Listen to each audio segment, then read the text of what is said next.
देखते हैं, एक एक करके देख लेते हैं।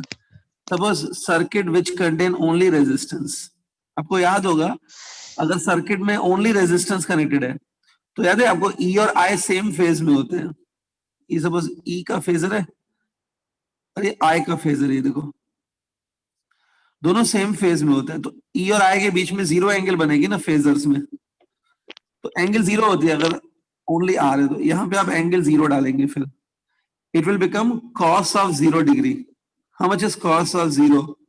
1। तो पावर कंज्यूम कितना आएगा? E R M S simply into I R M S. ये है power consumed by the resistance circuit. हालांकि ये जो फॉर्मूला मैंने लिखी है ये power consume by resistor circuit है, ओनली रेजिस्टेंस है तो ये होता है। हालांकि ये फॉर्मूला को हम लोग ऐसे भी करके लिख सकते हैं, ई आर एम एस को हम लोग लिख सकते हैं आई आर एम एस। इसका मतलब है अभिषेक मिश्रा, माइक ऑफ करो। Abhishek Mishra,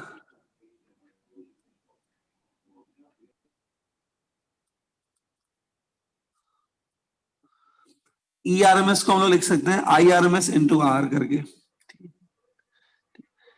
E R M S को ये करके लिखा into I R M S already है, तो ये ऐसा हो गया। ये ज्यादा यूजफुल फॉर्मूला है। देखो अभी आगे के एमसीक्यूज अगर हम लोग करेंगे या कहीं पे आप करोगे तो ये फॉर्मूला डायरेक्टली यूज कर सकते हो। पावर कंज्यूम बाय रेजिस्टेंस वाला जो सर्किट होता है ना, इतना होता है पावर कंजम्पशन, ठीक है। I R M S into R, ठीक है। देखो आई आर एम एस को हम लोग ऐसा भी लिख सकते हैं आई जीरो बाय रूट टू, को मालूम है आरएमएस करंट जो होता है सर्किट में उसको I zero by root two लिख सकते हैं।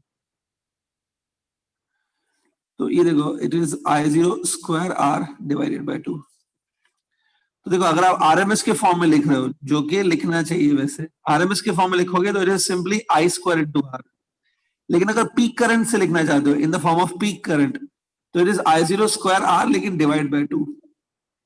पीक करंट दिया जाता है तो डिवाइड बाय 2 भी होगा। पीक करंट नहीं ले रहे हो, आरएमएस ले रहे हो, तो simply it is I square into R. Only circuit which contain only resistance.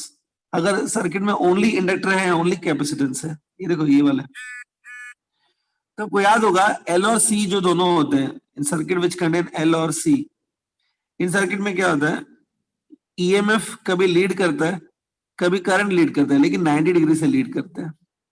ई और आई के जो फेजर्स होते हैं उनमें 90 डिग्री का एंगल होता है, मतलब फाई एंगल 90 होती है।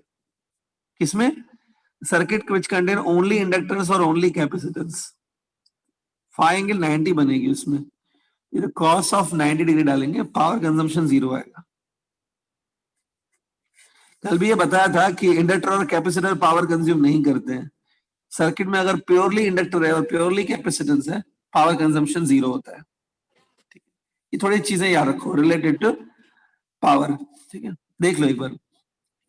बाकी अगर एलसीआर सर्किट है, एल भी है, सी भी कनेक्टेड है, आर भी कनेक्टेड है, तीनों कनेक्टेड है, या कोई दो कनेक्टेड है, एल आर कनेक्टेड है, तो बाकी सर्किट जिसमें मिक्सिंग होती है, एल और आर साथ में गए या सिर्फ आर और सी गए, उसमें वो ये फॉर्मूला लगानी है।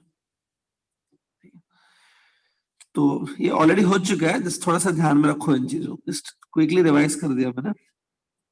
Keep this formulas in mind. किसी को याद है ये जो कॉस पाई टर्म है ना, ये दिख रहा है, पर्टिकुलरली इस कॉस फाई को कुछ नेम दिया गया है क्या? ओनली कॉस फाई को क्या बोला जाता है पर्टिकुलरली, सिर्फ cos phi?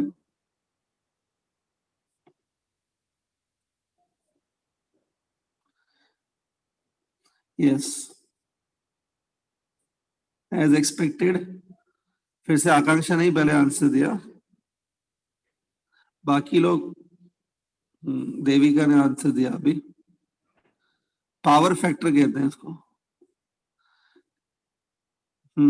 Cos phi is known as power factor. Girls answer दे रही हैं आज, ठीक है। बॉयज लगता है मतलब आराम से नींद में है अभी। कॉस फाई को क्या बोला जाता है? पावर फैक्टर, ठीक है। थोड़ा ध्यान में रखो इन चीजों को, ओके। हाँ, make it clear. Power discuss करने के बाद है ना, we can strictly now we can go to the LCR resonance circuit. Resonance में डिस्कस कर लेता हूँ। रेजोनेंस आज थोड़ा डिस्कस कर लेंगे और उसके बाद we will try some MCQs today. Resonance in series LCR.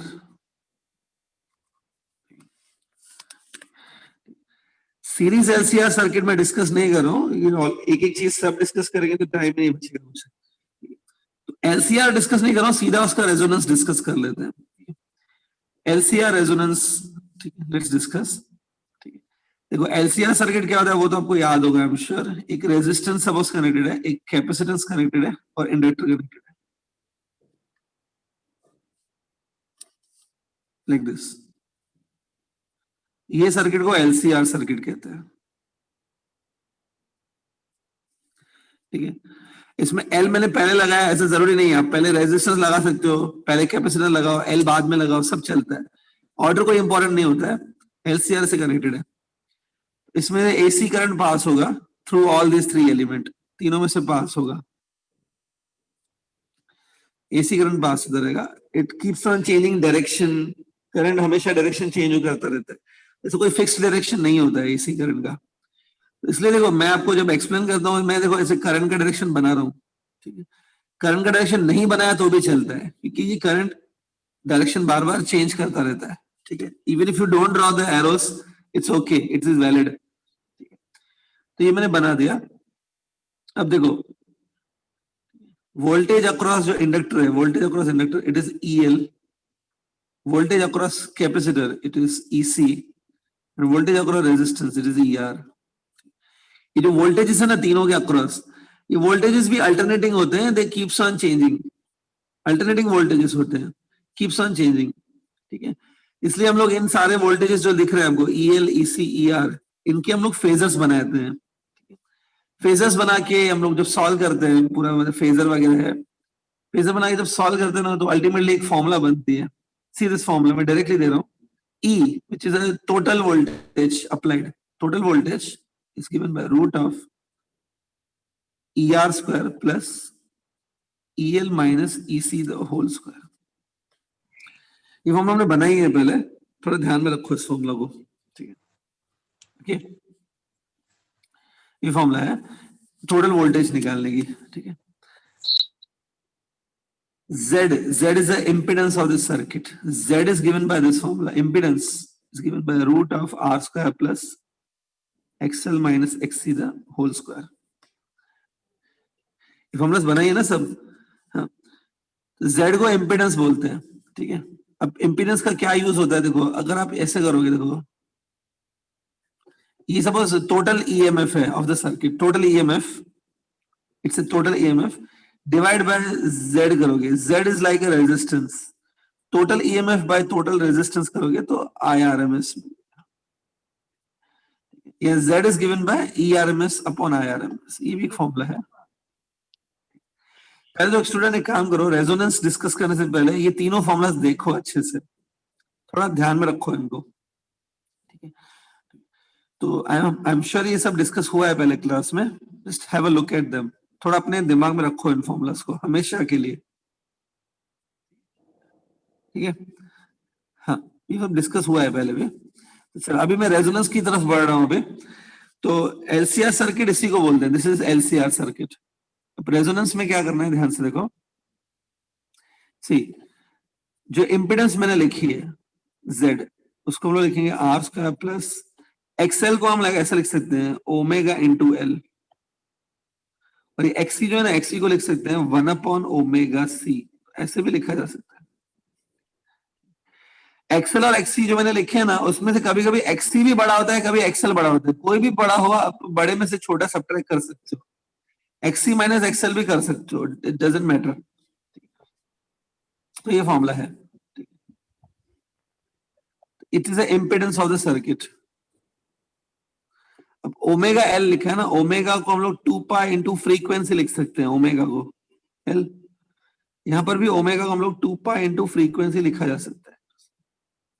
तो क्लियरली देखो इस फॉर्मूला से देख के पता चलता है कि जो इम्पीडेंस है ना, इम्पीडेंस फ्रीक्वेंसी पे डिपेंड कर रहा है।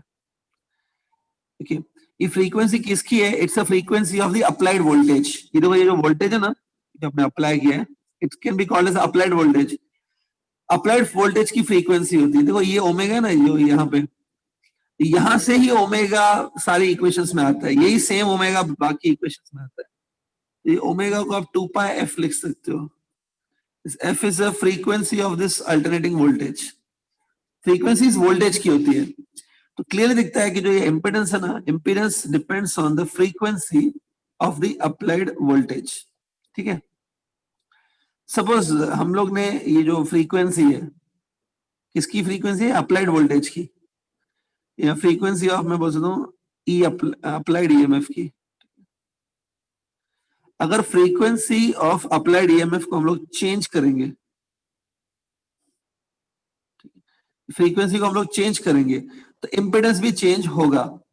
ठीक है, सपोज एक पर्टिकुलर फ्रीक्वेंसी मुझे ऐसे मिल गई, एक पर्टिकुलर फ्रीक्वेंसी ऐसे मिली जिस फ्रीक्वेंसी पे ये ओमेगा एल और ये जो 1 अपॉन ओमेगा सी है, ओमेगा एल और ये 1 अपॉन ओमेगा सी, ये दोनों आपस में इक्वल हो गए।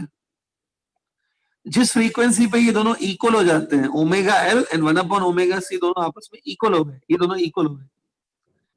जिस फ्रीक्वेंसी पे ये दोनों इक्वल हो जाएंगे उस फ्रीक्वेंसी को रेजोनेंट फ्रीक्वेंसी कहते हैं। ध्यान से सुनना, जिस फ्रीक्वेंसी पे ओमेगा एल और ओमेगा सी ये जो दोनों हैं, 1 upon omega C is equal to omega L, उसको रेजोनेंट फ्रीक्वेंसी कहते हैं। ठीक है, जिसपे दोनों इक्वल हो जाते हैं। इसको थोड़ा सॉल्व करो तो omega square will be equal to 1 upon L C. Omega square कितना आएगा? 1 बाय एल सी आएगा। थोड़ा और सॉल्व करो, omega will be 1 upon root L C. तो अगर मैं ओमेगा के टर्म्स में बोलूं तो आई कैन से कि ये वो ओमेगा है, दिस इज द ओमेगा जब रेजोनेंस ऑकर होता है। ड्यूरिंग रेजोनेंस ओमेगा इतना होता है, इसको ओमेगा 0 से भी डिनोट किया जाता है। ठीक है, इस ओमेगा को आप 2 पाई इंटू एफ करके लिखो, 2 पाई इंटू एफ। एफ आपको इसमें से मिल जाएगा 1 upon 2 pi root L C,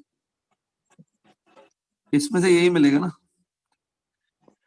omega को लिखो आप 2 पाई एफ करके, तो एफ मिल जाएगा इसमें से। इसमें कभी कभी स्टूडेंट अटकते रहते हैं कि सर एफ और ओमेगा में मतलब डिफरेंस क्या है। कभी आप ओमेगा और एफ में कुछ ज्यादा पता ही नहीं है डिफरेंस। ठीक है, एफ तो चलो फ्रीक्वेंसी है, हर्ट्ज में मेजर होती है, ओमेगा क्या है फिर?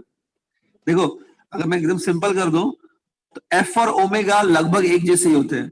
मतलब अगर एफ बढ़ेगा तो ओमेगा भी बढ़ेगा। एफ जो है ना फ्रीक्वेंसी, वो तो आपको समझता है, फ्रीक्वेंसी फ्रीक्वेंसी को 2 पाई से मल्टीप्लाई करोगे तो ओमेगा बन जाता है, बराबर।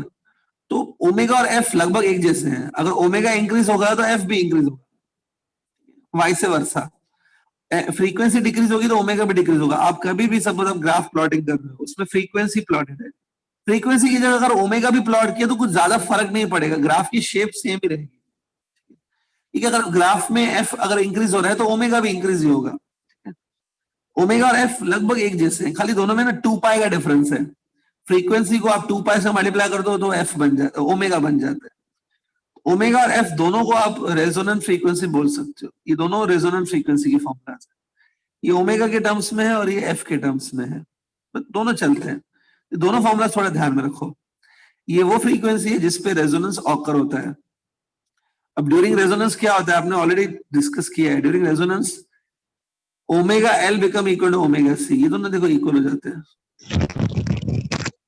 तो एक बार बताओ, अगर ये दोनों इक्वल हो गए, दीज टू बिकम इक्वल, तो ये ब्रैकेट का आंसर क्या आएगा? ये ब्रैकेट कितना बनेगा? 0 बनेगा। Z किसके इक्वल आएगा? R के इक्वल आएगा। Z becomes minimum at resonance frequency ना।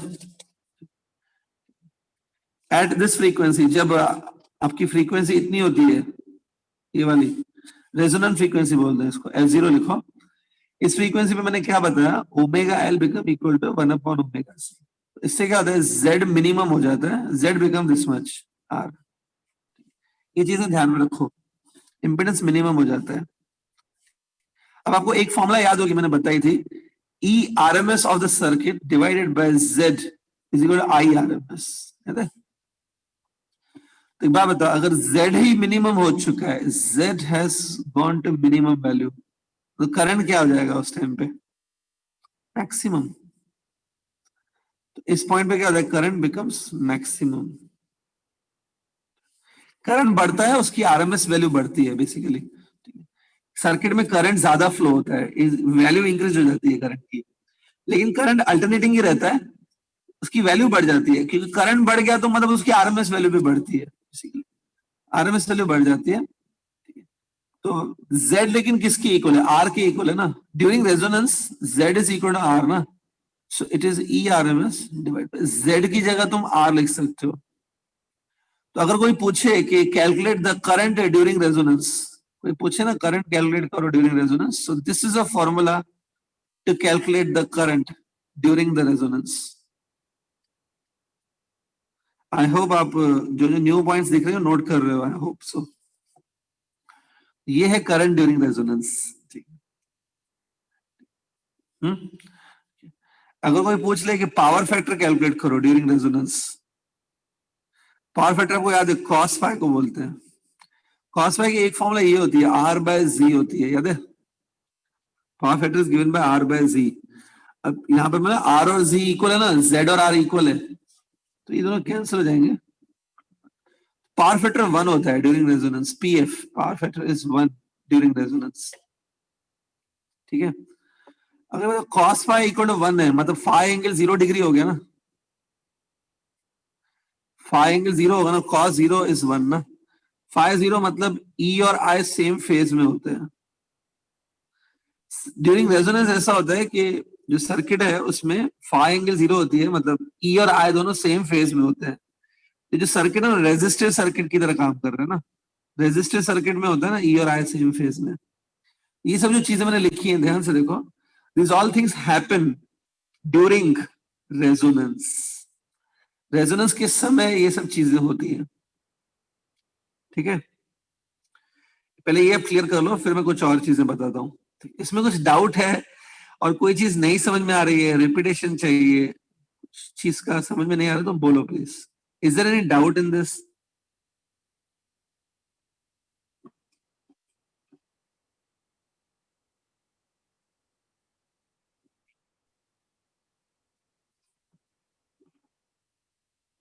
कोई डाउट नहीं है?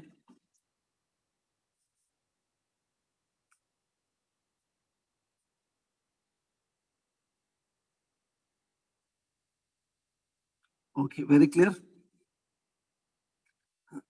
देखो ये फॉर्मूला है रेजोनेंट फ्रीक्वेंसी का, थोड़ा ध्यान में रखो इसको, 1/2 पाई रूट एल सी।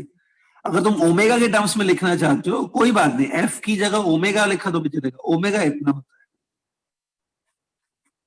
दोनों एक ही है, डोंट वरी, दोनों एक ही चीज है, दोनों को आप रेजोनेंट फ्रीक्वेंसी बोला जाता है। Keep this formulas in your mind, ठीक है। हाँ, अब देखो मैंने कहा था कि ड्यूरिंग रेजोनेंस क्या होता है, जब रेजोनेंस होता है तब omega L become equal to 1/ओमेगा सी, ठीक है, ये होता है, दिस हैपेंस ड्यूरिंग रेजोनेंस।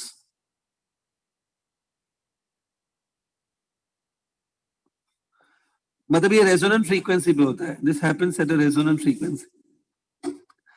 अगर फ्रीक्वेंसी को कम करेंगे, रेजोनेंट फ्रीक्वेंसी से हम लोग कम पे जाएंगे, सब ये रेजोनेंस फ्रीक्वेंसी पे है, फ्रीक्वेंसी को भी कम किया, आपको याद होगा फ्रीक्वेंसी को कम करने पे ये जो ओमेगा है ना, ओमेगा भी कम होने लगेगा, ये टर्म कम होने लगेगा। लेकिन फ्रीक्वेंसी को कम करने पे, ये देखो ये फ्रीक्वेंसी को कम किया, ये टर्म बढ़ेगा ना, फ्रीक्वेंसी को कम करने पे क्या होगा, 1/ओमेगा सी, ये टर्म बढ़ जाएगा और ओमेगा एल ये टर्म छोटा हो जाएगा, ऐसा हो जाएगा। तो क्योंकि ये देखो 1/ओमेगा सी बड़ा आ रहा है, मतलब इसको लिखते हैं X C, X C is greater than X L होता है फॉर फ्रीक्वेंसी।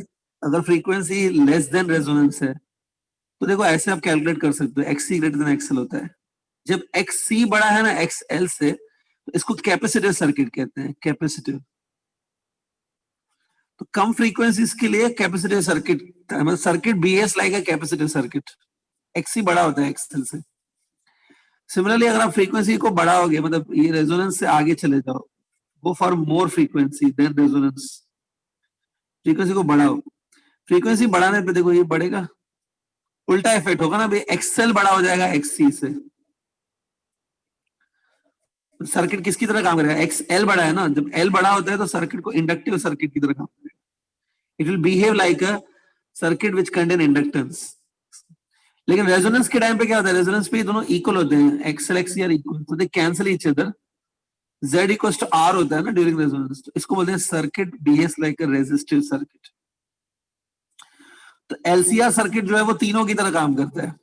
बिफोर रेजोनेंस, ये देखो ये रेजोनेंस है, before resonance it works like a capacitive, during resonance it works like a resistive circuit, after resonance if you increase the frequency it works like a inductive circuit.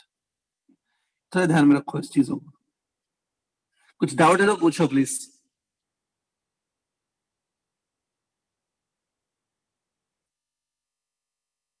ठीक है,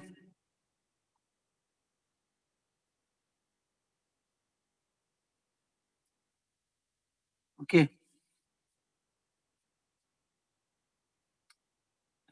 चलो आगे बढ़ रहा हूं मैं। रेजोनेंस में कुछ और पॉइंट्स हैं जो आपको ध्यान में रखनी चाहिए।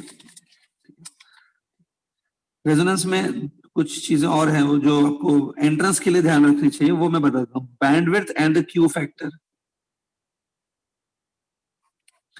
बैंडविड्थ और Q factor, these are the topics which are related to resonance. ठीक है, ये I think text book level पे डिस्कस नहीं किए होंगे। Do you think text book में डिस्कस किए थे कभी bandwidth and Q factor, text book level पे जब कराया था? हैवी, क्योंकि ये टेक्स्ट बुक में है भी नहीं। ये एंट्रेंस में भी क्या होता है, जो जेई और नीट की प्रिपरेशन कर रहे हैं ना, particularly preparing for JEE and NEET, उन स्टूडेंट को ये थोड़ा ध्यान में रखना चाहिए। इस साल जो जेई एग्जाम है वो 4 बार होने वाला है, मालूम है ना स्टूडेंट? तो 4 बार में कभी ना कभी एक बार तो आ सकता है क्वेश्चन बैंडविड्थ के ऊपर, क्यू फैक्टर के ऊपर, तो करा देता हूं मैं। तो 4 आपको ऑप्शंस अटेम्प्ट्स मिलेंगे करने के लिए। पता नहीं क्या हो रहा है इस साल पूरा। वी नेवर हर्ड दैट 4 बार जेई का एग्जाम हो रहा है। ओके ठीक, अभी जो एक्स एक्सिस और वाई एक्सिस मैंने बनाई है, पहले बैंडविड्थ समझने से पहले ये ग्राफ देख लेते हैं। यहाँ पर हमने फ्रीक्वेंसी प्लॉट की है। मैंने कहा था आपको फ्रीक्वेंसी की जगह ओमेगा भी प्लॉट कर सकते हैं, उससे कोई फर्क नहीं पड़ता है ज्यादा। फ्रीक्वेंसी या ओमेगा में से कुछ प्लॉट किया है, और यहां पर मैंने प्लॉट किया है suppose current which is running in the LCR circuit. So होता क्या है कि सपोज ये रेजोनेंट फ्रीक्वेंसी है, this is the resonant frequency.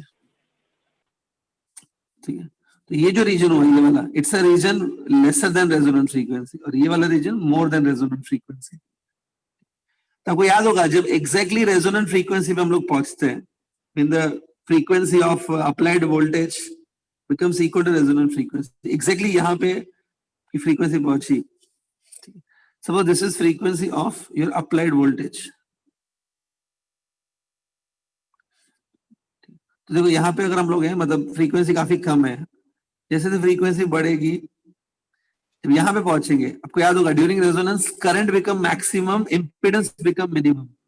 इस पॉइंट पे करंट सबसे ज्यादा होगा, तो इतना करंट होगा ये देखो। लेकिन इसका मतलब ये है कि इससे पहले करंट कम होगा ना, ऐसे देखो, as you approach this way, as you go this way, look at it, current increase होगा during resonance, current become maximum, और उसके बाद वापस करंट ऐसे कम होना शुरू। ये पहले बताया था, it is called resonance graph, इस रेजोनेंस ग्राफ होते हैं। इसमें भी देखो जो ये पॉइंट है F0 रेजोनेंट फ्रीक्वेंसी, इस पे करंट क्या हो गया, मैक्सिमम हो गया। अगर तुमको ये मैक्सिमम करंट निकालना भी है, देखो मैक्सिमम करंट निकालना है, इसको मैं आरएमएस बोलूंगा, आरएमएस करंट ही निकालना है। RMS current will be given by this formula.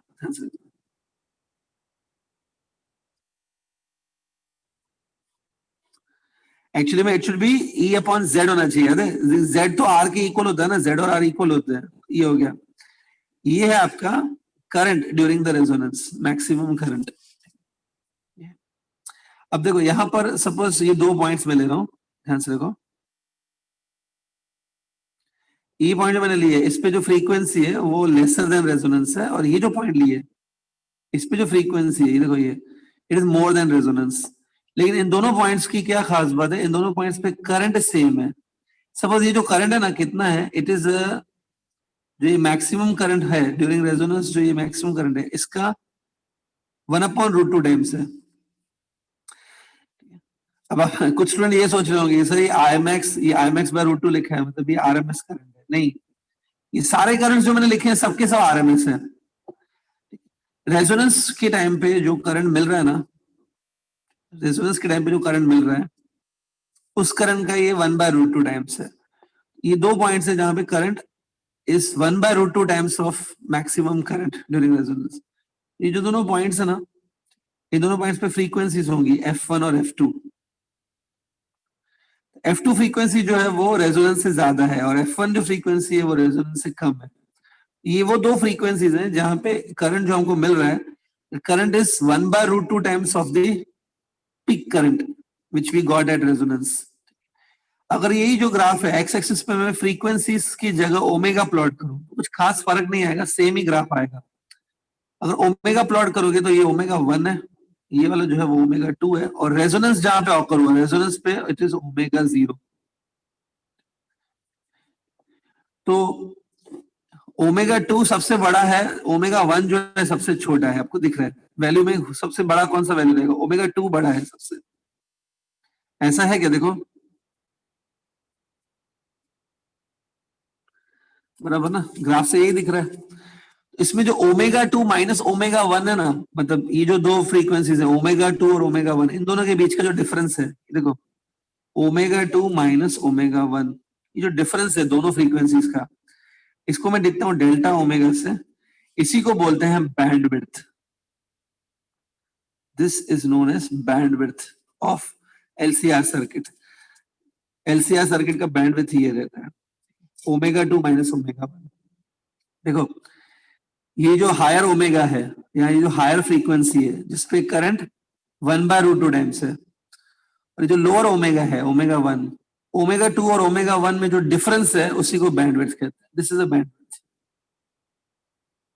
इतनी होती है बैंडविड्थ। ठीक है, ठीक है। अब बैंडविड्थ इसको बोलते हैं, तो थोड़ा आपको आइडिया मिला बैंडविड्थ क्या होता है। अब देखो एक लेंथी डेरिवेशन होती है जो आपके सिलेबस में नहीं है, इंजीनियरिंग वगैरह में आती है। इंजीनियरिंग में एक डेरिवेशन दी जाती है जो आपके सिलेबस में नहीं है। उस डेरिवेशन से हमको ये मालूम पड़ता है कि जो बैंडविड्थ की हम लोग बात कर रहे हैं ना डेल्टा ओमेगा की, डेल्टा ओमेगा इतना आता है सिंपली R/L,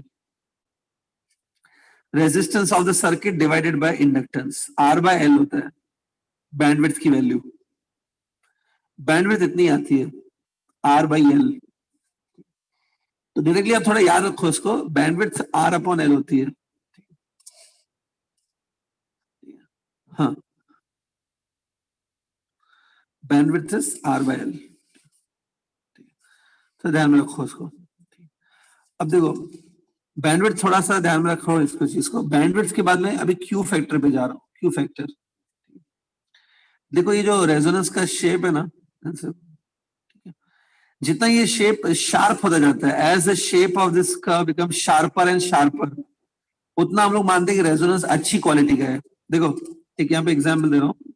सपोज एक रेजोनेंस ऐसा है, ये रेजोनेंस का कर्व है, फिर रेजोनेंस ऐसा हो गया, फिर मैंने कुछ चेंजेस किया, रेजोनेंस का शेप ऐसा आ रहा है, ये फर्स्ट, फिर मैंने ये ऐसे सेकंड बनाया और ये थर्ड। इसमें क्लियर दिख रहा है कि जो थर्ड शेप है वो ज्यादा शार्प है ना, third shape is sharpest. Sharp मतलब ऐसा है कि ड्यूरिंग रेजोनेंस, शार्प का मतलब ये है कि during resonance current become maximum, लेकिन जैसे ही आपने रेजोनेंट फ्रीक्वेंसी को चेंज किया, जैसे आप इधर चले गए या इधर चले गए, फ्रीक्वेंसी को चेंज किया, तो करंट रैपिडली डिक्रीज हो रहा है। आपको क्या लगता है सबसे अच्छा जो शेप है, जो ज्यादा शार्प है रेजोनेंस, वो थर्ड है ना? जो थर्ड शेप है ना उसको अच्छा माना जाता है, क्वालिटी इज मोर। अगर रेजोनेंस ऐसा मिल रहा है ये वाला, इट्स अ मोर क्वालिटी। अगर रेजोनेंस ऐसा मिल रहा है ये वाला, या फर्स्ट के जैसा मिल रहा है, इट्स अ लेस क्वालिटी। तो रेजोनेंस की जो शेप है ना ये कर्व की, इसमें भी क्वालिटी होती है। Quality of the 3 is more than the quality of the 1 and 2। तो आपका जो ये रेजोनेंस का कर्व है, इसमें कितनी क्वालिटी है, कितना शार्प है, the sharpness of this curve is measured by Q factor. Q factor क्या होता है? Q factor measures the sharpness of the curve. जितना क्यू फैक्टर ज्यादा होगा उतना मतलब वो कर्व ज्यादा शार्प है। ठीक है, लिखना है तो अपनी नोटबुक में ऐसा लिख लो, the Q factor measures the sharpness of resonance curve. Q factor measures the sharpness of resonance curve. जितना Q factor ज्यादा होता है उतना वो शार्प होता है। जितना ये शार्प होता है मतलब उतना उसमें क्वालिटी है। Q factor मतलब क्वालिटी फैक्टर एक्चुअली। तो जिनको अभी ये समझ रहा है, those who are attending, ठीक है, जिनका भी थोड़ा दिमाग चल रहा है, थोड़ा सोच के आंसर देना स्टूडेंट। शार्पनेस जब बढ़ता है, as the curve become more and more sharper, bandwidth बढ़ेगा कि कम होगा? मतलब बैंडविड्थ बढ़ने पे शार्पनेस बढ़ेगा कि बैंडविड्थ कम? बैंडविड्थ और शार्पनेस कैसा है? इनवर्स प्रोपोर्शन है कि डायरेक्ट प्रोपोर्शन है, वो बताओ। How sharpness and the bandwidth are related? Are they inverse proportion और डायरेक्ट प्रोपोर्शन? थोड़ा सोच के आंसर देना। Inverse proportion. क्या होगा? जितनी बैंडविड्थ छोटी होगी ना, ये देखो, ये जितना ये छोटा होता जाएगा ना बैंडविड्थ, उतना आपका कर्व शार्प होता जाएगा। Correct, inverse proportion. तो देखो यहाँ पे मैं एक छोटा सा एक फॉर्मूला बना रहा हूँ लॉजिक से। ये तो क्वालिटी फैक्टर लिखा है मैंने। एटलीस्ट जो हमारा क्वालिटी फैक्टर है, it should be inversely proportional to bandwidth. Bandwidth को यार मैंने डेल्टा ओमेगा लिखा था, डेल्टा ओमेगा इधर लिखा है देखो। फिलहाल देखो ये दोनों मैं ऐसे लिखे हैं, ये डेल्टा ओमेगा जो है मैंने डिनोमिनेटर में लिखा है, क्यू फैक्टर जो है वो न्यूमरेटर में है, दोनों इनवर्स प्रोपोर्शन है। उसके बाद आगे बढ़ते हैं, यहां तक क्लियर हुआ? हाँ, अब इसके साथ क्यू फैक्टर के भी मैं फॉर्मूला आपको बता देता हूँ। डेल्टा ओमेगा नीचे लिखा है, ऊपर होता है ओमेगा जीरो। ओमेगा जीरो क्या है? Omega zero is that omega जहां पे रेजोनेंस ऑकर होता है। ओमेगा जीरो को आप रेजोनेंट फ्रीक्वेंसी भी बोल सकते हो, कोई बात नहीं। Omega zero is the resonant frequency divided by bandwidth. So ध्यान से ये देखो, resonant frequency divided by bandwidth, that is the formula for Q factor. Exam में कोई बोलेगा नहीं कि ये फॉर्मूला एक्सप्लेन करो, क्यों आई, कैसे आई। सिर्फ थोड़ा सा नॉलेज होना चाहिए कि क्यू फैक्टर क्या होता है और उसको कैसे कैलकुलेट करते हैं, थोड़ा बहुत नॉलेज उसका होना चाहिए। तो क्यू फैक्टर की फॉर्मूला आप लिख लो पहले, फिर मैं थोड़ा आगे बढ़ा रहा हूं। ठीक है, तो देखो Q factor of the resonance is given by this formula, omega zero divided by delta omega. हाँ, आप में से किसी को याद है क्या ओमेगा जीरो की फॉर्मूला होती है? माइक ऑन करके बताओ, what is the formula for omega zero? Omega zero की कोई फॉर्मूला है? नहीं याद है? ये है थोड़ा लेट कर दिया बोलने में। ठीक, omega zero is given by this formula 1/√LC। Delta omega है जिसको बैंडविड्थ कहते हैं ना, बैंडविड्थ की मैंने आपको फॉर्मूला R/L बताई थी। ठीक है, ठीक है, इसको थोड़ा सा सॉर्ट आउट करो तो ये आ जाएगा, L ऊपर आ जाएगा, R नीचे रहेगा, √LC ऐसा हो जाएगा। तो देखो नीचे √L है और ऊपर न्यूमरेटर में L है, L डिवाइडेड बाय √L है, so it will be √L, ऐसा आ जाएगा। देखो ये भी एक फॉर्मूला है क्यू फैक्टर को कैलकुलेट करने की। तो the quality factor, the quality of the resonance, the sharpness of resonance, कहने से ये LCR तीनों की वैल्यूज पे डिपेंड करता है ना। तो अगर आप एक बार दो, अगर हम लोग अलग अलग LCR सर्किट ले लें, if I take two different LCR circuit, दोनों में रेजिस्टेंस अलग लगी होगी, दोनों में इंडक्टेंस अलग होगा, दोनों में कैपेसिटेंस अलग लगा होगा। दो सर्किट है LCR के, दोनों का LCR की वैल्यूज अलग अलग है, इसे दोनों का क्यू फैक्टर भी अलग अलग आएगा ना। जिसका क्यू फैक्टर ज्यादा होगा उसमें रेजोनेंस ज्यादा शार्पर मिलेगा, जिसमें क्यू फैक्टर कम होगा resonance will not be that much sharp. ठीक है, यहां तक हो गया? थोड़ा आपको खाली फिजिकल अंडरस्टैंडिंग देने के लिए, थोड़ा और क्लियर करने के लिए कुछ चीजें बता रहा हूं। डेल्टा ओमेगा जो इसको मैंने बैंडविड्थ बोला था, आपको याद होगा, बैंडविड्थ वाज R/L। ठीक है, तो देखो बैंडविड्थ जो है वो R के साथ डायरेक्ट प्रोपोर्शन है, क्यू फैक्टर जो है वो R के साथ इनवर्स प्रोपोर्शन है। ऐसा क्यों है थोड़ा समझा देता हूं, उससे आपकी थोड़ी क्लियरिटी आएगी टॉपिक में। ठीक है, देखो आपको याद है रेजोनेंस कब ऐसा होता है?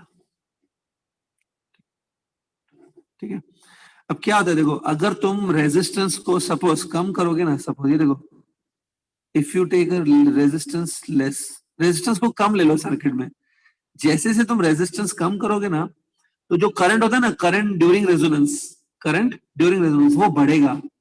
देखो, क्योंकि current during resonance is given by this formula, है? तो सपोज आरएमएस लिखा है मैंने, but it's actually current during resonance only, it's E upon R. जैसे आर को कम करोगे आई बढ़ेगा ना।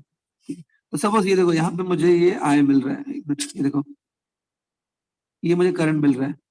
तो अगर मैं रेजिस्टेंस को कम करूं तो ये करंट और बढ़ेगा ऊपर, तो ग्राफ ऐसा बनता जाएगा ना बेटा। जैसे ये ग्राफ ऐसा बनता जाएगा, देखो इसकी बैंडविड्थ कम होती जाएगी। पहले देखो इतनी बैंडविड्थ थी, अभी बैंडविड्थ इतनी हो जाएगी।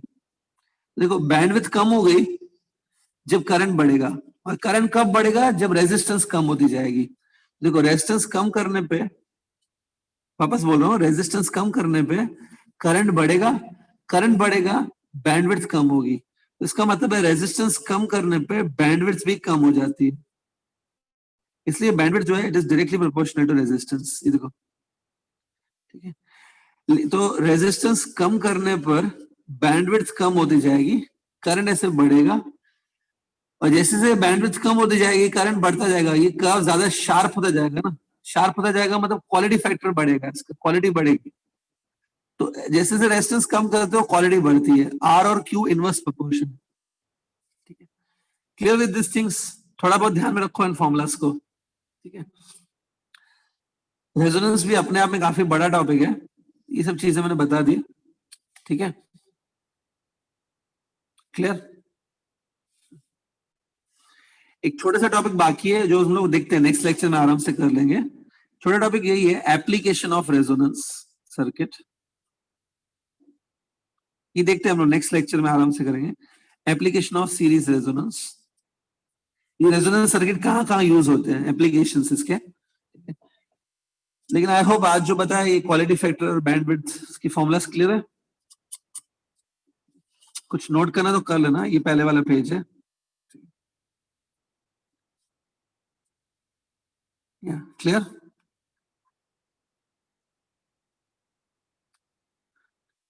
आराम से देख लो, अगर कुछ नोट नहीं किया है तो कर लो पहले, ठीक है।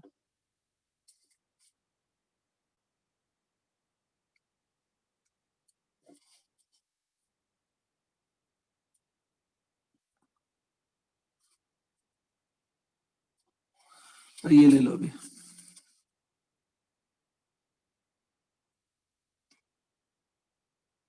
आज के लेक्चर में हम लोग कुछ और थियरी टॉपिक नहीं करते हैं, this is sufficient theory topic. Last के जो 15-20 मिनट हैं इसमें हम लोग न्यूमेरिकल्स, थोड़े से एमसीक्यू ट्राई करेंगे on this topics, okay, that will be better.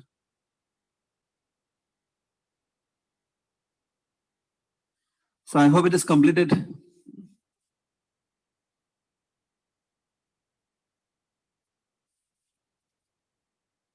हाँ, हो गया सबका?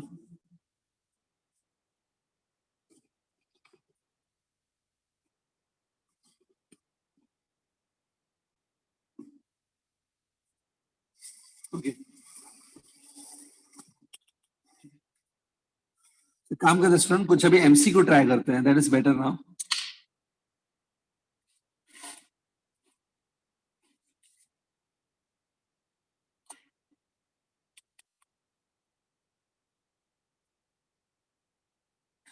आई थिंक विजिबिलिटी नहीं है स्टूडेंट, पहला क्वेश्चन विजिबल है क्या? देखो, नो सर। No sir. वो जूम किया इसके लिए शायद विजिबिलिटी चला गया। एक minute just wait for 1 minute.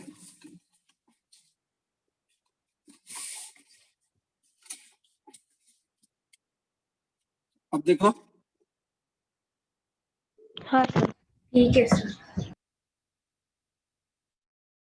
देखो फर्स्ट क्वेश्चन दिख रहा है, तो फर्स्ट क्वेश्चन है ये। चलो इसको थोड़ा ट्राई करते हैं स्टूडेंट। हाँ, ये क्या लिखा है, bulb and a capacitor are in series with an AC source. तो बल्ब और कैपेसिटर है, ऑन इंक्रीजिंग द फ्रीक्वेंसी किसकी फ्रीक्वेंसी? वो जो अप्लाइड वोल्टेज है, जो एसी वोल्टेज अप्लाइड है, उसकी फ्रीक्वेंसी बढ़ाएंगे. How will the glow of the bulb will change? अब इसमें जो बल्ब होता है ना बेटा, बल्ब को आप एक रेजिस्टेंस मान सकते हो. देखो, बल्ब में से जब करंट जाता है तो हीटिंग प्रोड्यूस होती है, बल्ब में से लाइट प्रोड्यूस होती है. बल्ब को आप यहाँ पे रेजिस्टेंस मान लो. बल्ब मतलब एक रेजिस्टेंस और कैपेसिटर कनेक्टेड है. आरसी सर्किट है ये, RC, resistance and capacitor. Frequency बड़ा है. तो ये चार ऑप्शंस है कि बल्ब के ग्लो को क्या होगा.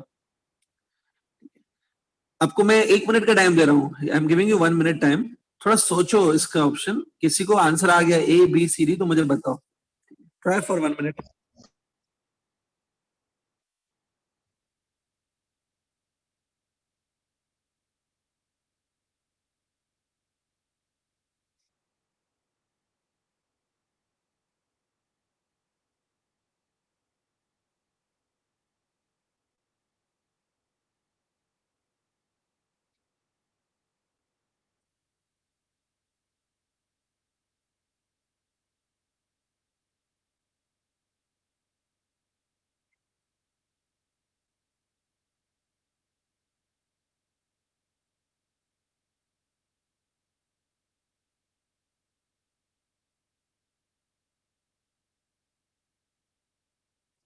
या एनीबॉडी?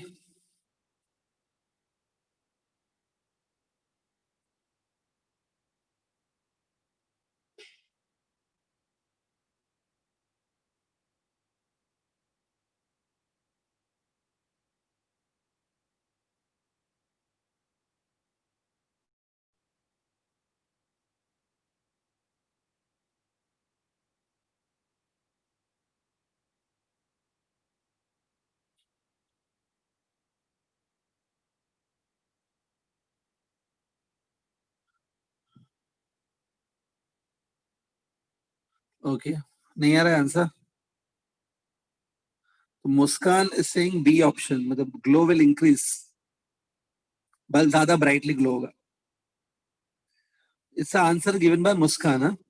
राइट है कि रॉन्ग है, 1 मिनट के बाद आपको पता चलेगा. आकांक्षा बोल रही है कि शायद ए है, शायद. She wants to be safe. Safe खेल रही है, बोले कि शायद है, मतलब रॉन्ग भी हो सकता है. कॉन्फिडेंटली आंसर दो बेटा, कॉन्फिडेंटली. शायद देखो, शायद बोलने में कोई रॉन्ग नहीं है. शायद बोलो, लेकिन मतलब आपको जो आप कर रहे हो मेथड, जो आपने सॉल्यूशन किया है, जो आपने सॉल्व किया है, वो आपको उस पर कॉन्फिडेंस नहीं है. जो आप कर रहे हो उस पर कॉन्फिडेंस रखो. नहीं है कॉन्फिडेंस तो वो करने का ही नहीं, वो स्टेप ही नहीं लिखने का जिसमें आपको कॉन्फिडेंस ही नहीं है.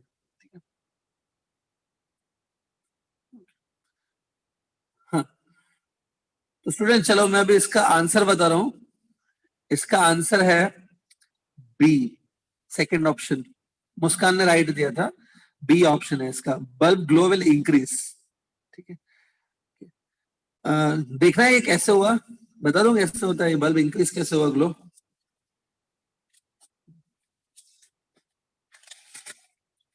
See, if you want to just understand that how glow got increased, तो ये देखो मैं समझा देता हूँ. सपोज ये कैपेसिटर है और मैंने बताया था ना, बल्ब जो है वो एक रेजिस्टेंस की तरह काम करता है. ये रेजिस्टेंस है, मतलब ये बल्ब है बेसिकली. तो एग्जाम में अगर ये आ गया तो आप प्लीज ऐसे थोड़ा सोचा करो, ऐसे डायग्राम वगैरह बनाया करो. अब देखो, बल्ब जो रेजिस्टेंस देगा, बल्ब की रेजिस्टेंस जो है वो तो आर लिखी है मैंने. कैपेसिटर जो रेजिस्टेंस देता है उसको एक्सी लिखते हैं, एक्सी. एक्सी की फॉर्मूला होती है 1/ω/c. ठीक है. अब इस क्वेश्चन में ये बोला गया है कि फ्रीक्वेंसी ऑफ द वोल्टेज हम लोग बढ़ा रहे हैं, फ्रीक्वेंसी को हमने इंक्रीज किया. ये देखो ऐसे. तो एक बात है, जैसे जैसे फ्रीक्वेंसी इंक्रीज करेंगे मतलब ये ओमेगा इंक्रीज होगा. ओमेगा इंक्रीज होगा तो एक्सी डिक्रीज होगा. एक्सी डिक्रीज होगा तो आपको क्या लगता है, overall impedance of this circuit, overall resistance of this circuit कम हो रहा है कि बढ़ रहा है? Tell me. इट्स डिक्रीजिंग और इंक्रीजिंग. जेड क्या होगा? जेड ओवरऑल इंपीडेंस क्या होगा, डिक्रीज की इंक्रीज? Decreasing. Z decreases. अगर सर्किट की जो जेड है, सर्किट की जो इंपीडेंस है, जो ऑपोजिशन है, ऑपोजिशन कम हो गई तो automatically current in the circuit बढ़ेगा ना. Current in the circuit is given bye E bye Z. Z is given by E upon I is given by E upon Z. तो Z अगर decrease हुआ तो current बढ़ेगा circuit में. अगर current बढ़ेगा तो बल्ब ज्यादा ब्राइटली ग्लो करेगा ना. पावर ज्यादा कंज्यूम करेगा ना bulb, I square into R. तो सिंपल लॉजिक है, याद रखो फ्रीक्वेंसी बढ़ाने पे एक्सी कम होता है, that is a main thing. XC कम होने पे रेजिस्टेंस कम हो जाता है, ग्लो बढ़ता है। I hope that's clear now. Akanksha पता नहीं क्या लॉजिक लगाया आपने लेकिन रॉन्ग हो गया, next time be careful. Yes, sir. Second question भी रीडेबल है, देखो स्टूडेंट, सेकंड वाला बल्ब के बाद लिखा है what is the RMS value of alternating current which when passed through a resistor produces heat which is thrice of the produced by the direct current of 2 ampere in the same resistor। थोड़ा, हाँ थोड़ा सा अलग question है लेकिन simple है, ऐसा कुछ डिफिकल्ट नहीं है, ट्राई करेंगे।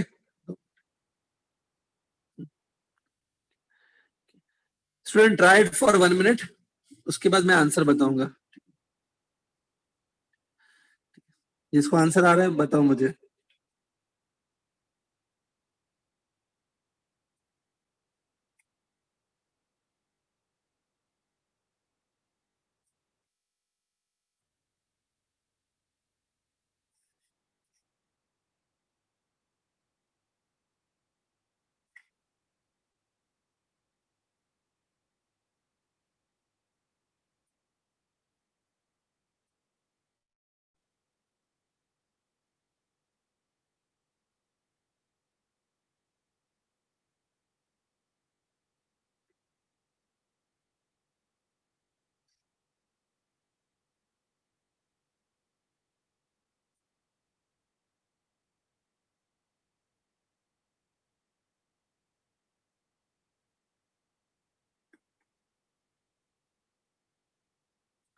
दिस टाइम आकांक्षा जो है ना एकदम कॉन्फिडेंस में बोल रही है कि ए, शायद नहीं बोल रही है। ठीक, तो ए राइट है कि रॉन्ग है मैं 1 मिनट के बाद बताऊंगा आपको। आकांक्षा इज सेइंग ए। हाँ, एनीबॉडी एल्स? सौरभ रजक नहीं है क्या? सौरभ रजक, अमन कुमार, अच्छा आराम करने लगता है। सौरभ है क्या आज? Yes sir. हाँ, तो बाकी जो गर्ल्स हैं Amla, Muskan, they are saying A option. Sahil Dalal भी ए बोल रहा है। तो majority of the students are saying A.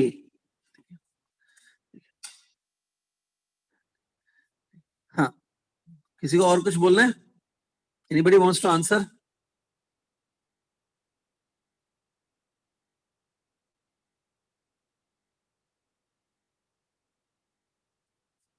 What is the RMS value of AC which when passed through a resistor it produces the same heat which is, sorry, it produces a heat which is thrice of the heat produced by the constant current of direct current of 2 ampere in the same resistor।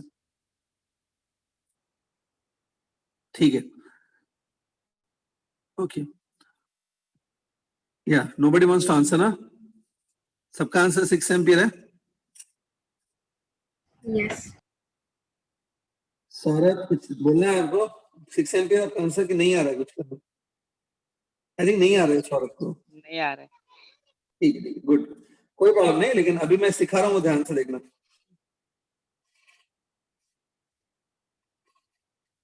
So I hope सबने try कर लिया।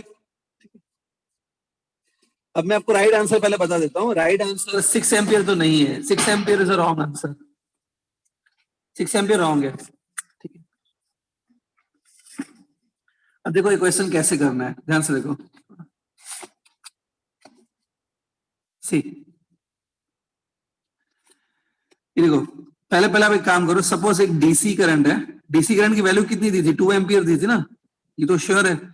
DC current 2 ampere है, इसको मैं लिखता हूँ आई 2 ampere. इसने, ये सपोज ये जो डीसी करंट है वो एक रेजिस्टेंस आर में से पास हुआ टी टाइम के लिए, आर रेजिस्टेंस से पास हुआ टी टाइम के लिए, 2 एम्पियर करंट। तो ये कितना हीट जनरेट करेगा वो देखो। हीट जनरेटेड ये होती है ना, आई स्क्वायर आर टी होती है ना। आई को आप 2 एम्पियर डालोगे, ये देखो 2 का स्क्वायर होगा, मतलब ये होगा 4 आर टी बराबर, ये हीट प्रोड्यूस हुआ। अब ये जो हीट है ना, मैंने इसको एच लिखा है, इस H का जो ट्रिपल है 3 टाइम्स करो उसको, 3 टाइम्स H, 3H कर दो। इतना हीट जो ना 3 टाइम्स ऑफ दिस, इतना हीट पता है कौन प्रोड्यूस कर रहा है? इतना हीट प्रोड्यूस कर रहा है AC।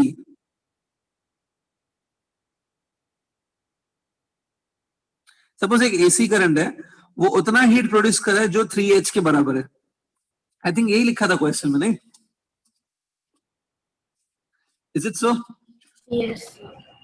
हाँ, देखो फिर भी आपको चाहिए तो हाँ, एक बार मैं क्वेश्चन आपके लिए रीड कर रहा हूं, ध्यान से सुनना।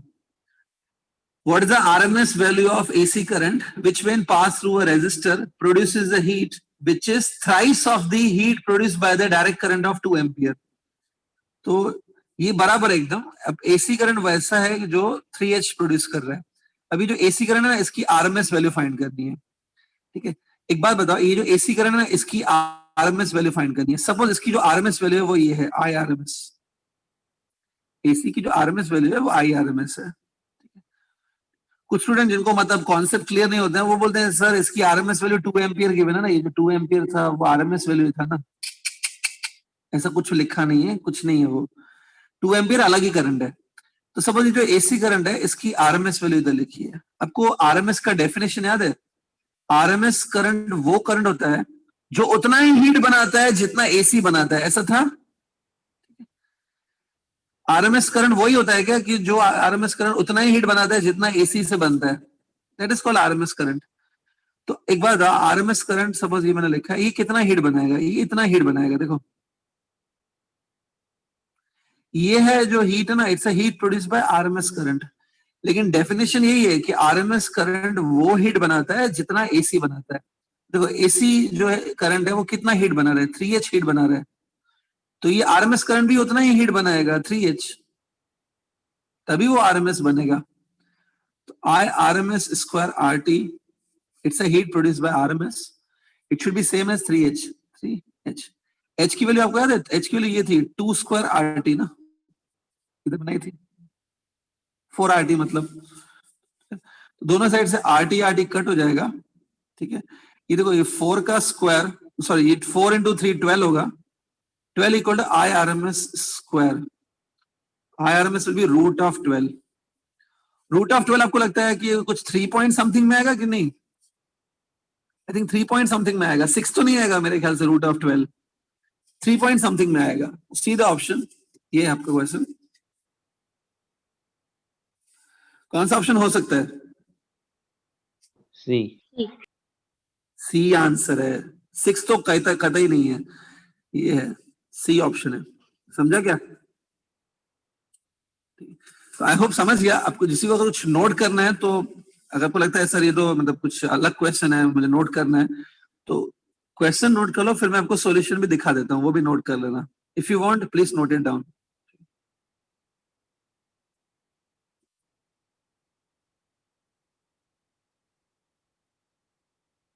सीधा से हड़बड़ी में जंप नहीं करना होता है, आराम से करना होता है। आपको खाली ये 2 एम्पियर कितना हीट बनेगा वो निकालना था, उसको ट्रिपल करना था, that is the heat produced by AC, उसमें से RMS निकालना था।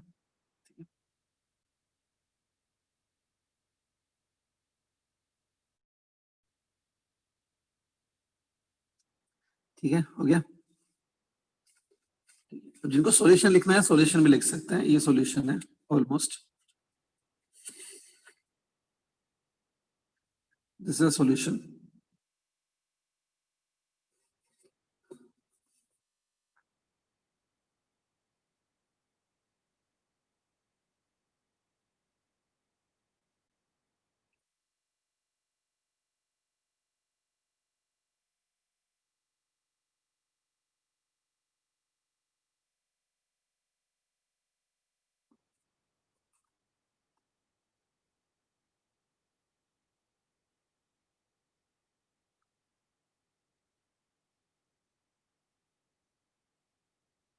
हो गया?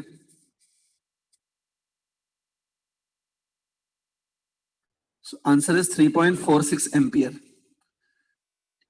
ठीक है, तो 3.46 एम्पियर जो है वो RMS वैल्यू है उस AC करंट की, जो हीट बनाएगा triple of the heat produced by DC of 2 ampere. बस समझो क्वेश्चन को. Completed?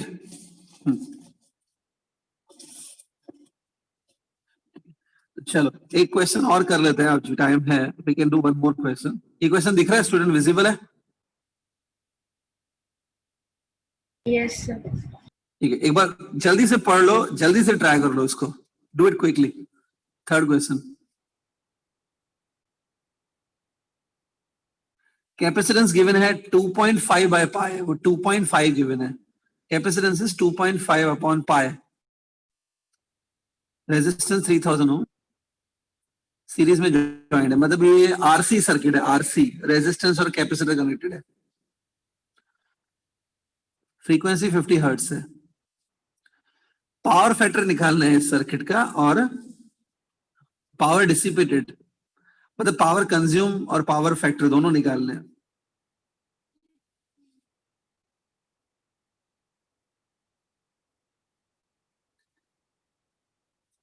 Direct formula based question है, ज्यादा कुछ ट्रिक नहीं है इसमें. ट्रिकी नहीं है, जल्दी हो सकता है आपसे.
तो मुस्कान चतुर्वेदी सिंह सी ऑप्शन.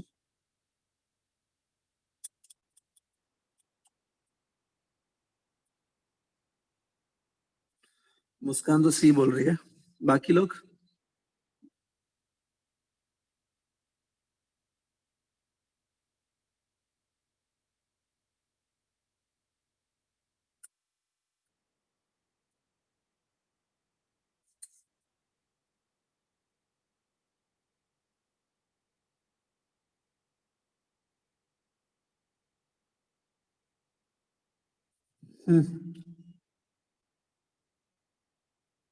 बाकी स्टूडेंट को आ रहा है?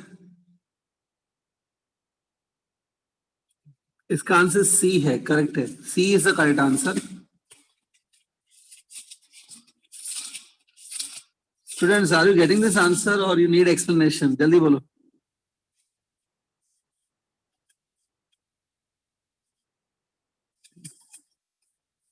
जिनको नहीं आ रहा है ध्यान से देखो. पहले आपको इसका Z निकालना पड़ेगा. पावर फैक्टर निकालना है ना, तो पहले Z निकालना पड़ेगा. Z is the impedance of the circuit. Z is given by this formula, R square plus XC square. तो रेजिस्टेंस देखो 3000 ओम्स गिवन है. ये देखो 3000 ओम्स का स्क्वायर. XC क्या होता है? XC 1 अपॉन ओमेगा C होता है. ओमेगा को आप ऐसे लिखोगे 2 पाई f इंटू C. ये देखो 1 अपॉन ओमेगा C लिखा मैंने, लाइक दिस. देखो मैं यहाँ पे XC सीधा इसके अंदर ही निकाल रहा हूँ इस फॉर्मूला में. आपको चाहिए तो XC आप अलग से निकाल के फिर यहाँ पे पुट कर सकते हो. ये 3000 का स्क्वायर हम लोग बाद में करेंगे. फ्रीक्वेंसी 50 गिवन है, राइट? 2 पाई फ्रीक्वेंसी 50, और जो C है वो गिवन है आपको 2.5 by pi.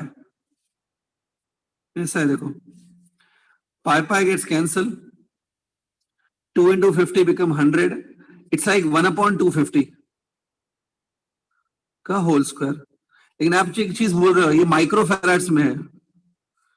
Capacitance micro farads में है, तो उसको फेराड्स में कन्वर्ट करना चाहिए. -6 का भी स्क्वायर होगा. 10⁻⁶ का स्क्वायर 10⁻12. ये ऐसा है.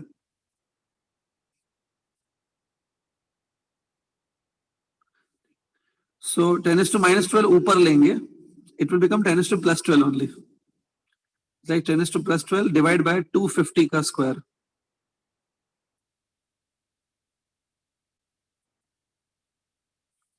अब कुछ स्टूडेंट को ये कैलकुलेशन में बहुत परेशानी हो रही होगी कि 10⁻²50 का स्क्वायर और 10⁻12 को कैसे डील करेंगे। समझा देता हूं मैं। देखो ये 10⁻12 है ना, उसको हम लोग ऐसे लिख सकते हैं, देखो 1000 का स्क्वायर, 1000 का तुम स्क्वायर करोगे तो ये 10⁻6 बनेगा, और एक साइड में 10⁻6 अलग से रख दो। ये देखो 10⁻6 और ये 1000 का स्क्वायर, मतलब ये भी 10⁻6 हो गया। ये 10⁻12 को ऐसे लिखेंगे, नीचे 250 का स्क्वायर है ना, तो टोटल ये 250 ऐसे हो जाएगा। और देखो ये आपको मालूम होगा 1000/250 कितना होता है, 4 होता है, तो ये 4 का स्क्वायर है। 4 का स्क्वायर कितना होगा, 16 इंटू 10⁻6, और अभी इसका भी स्क्वायर करो, 3 का स्क्वायर 9 इंटू 10⁻6, ऐसा आ गया। सॉल्व कर लो प्लीज, खुद ही कर लो, 5000 आएगा। ये इंपेडेंस की वैल्यू है, 5000 ओम्स। थोड़ा बहुत कैलकुलेशन है, देख लो एक बार, थोड़ा सा कैलकुलेशन करके ना आपको Z मिल जाएगा इंपेडेंस। एक बार Z मिल गया, cos phi is R/Z, इससे आपको पावर फैक्टर मिल जाएगा, और फिर उसके बाद पावर निकालना है। Power will be ERMS into IRMS into cos phi। ERMS आपको गिवन है 200 वोल्ट्स, कुछ गिवन है 200 वोल्ट्स। IRMS अगर नहीं मालूम है तो IRMS को आप ऐसे लिख सकते हो, ERMS डिवाइड बाय Z करके, E/Z करके I मिलेगा, और cos phi हमने निकाला पहले, सॉल्व करके पावर मिल जाएगा। तो हिंट मैंने दे दिया, you try to please complete this question. इन्होंने क्वेश्चन तक नहीं लिखा है, वापस एक बार देख लो, हिंट मैंने दे दिया, नेक्स्ट टाइम प्लीज